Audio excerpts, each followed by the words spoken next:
Maturation et métamorphose, les événements que nous vivons nous transforment et nous aident à mûrir. La naissance, les crises de la puberté, du milieu de la vie, du départ à la retraite, du vieillissement, de la fin de vie. Ces crises s'inscrivent dans le processus de développement de la vie.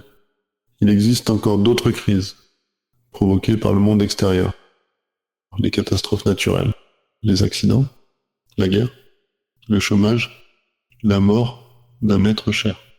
Certaines crises sont cathartiques. Crise morale, qui nous transforme et nous renouvelle. La crise nous met sous une pression morale de plus en plus forte et nous cherchons les moyens d'y échapper. Une fois la crise surmontée, nous avons accompli un pas dans le sens de la maturation.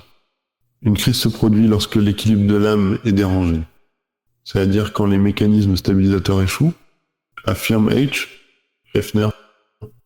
Il peut arriver aussi que l'on recherche des compensations inappropriées dans le but d'échapper à la crise. Quiconque veut aider une personne en crise doit se demander comment réduire les pressions qui ont déclenché cette crise et comprendre les efforts démesurés qu'on lui a demandés. La personne en crise doit aussi rechercher des stratégies pour la surmonter. L'une trouvera des moyens spirituels qui l'aideront à faire un travail sur elle-même.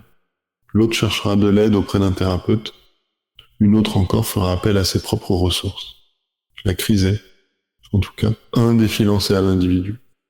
Le mystique Jean Tollet a montré combien nombreux sont ceux qui craignent les crises et tentent d'y échapper.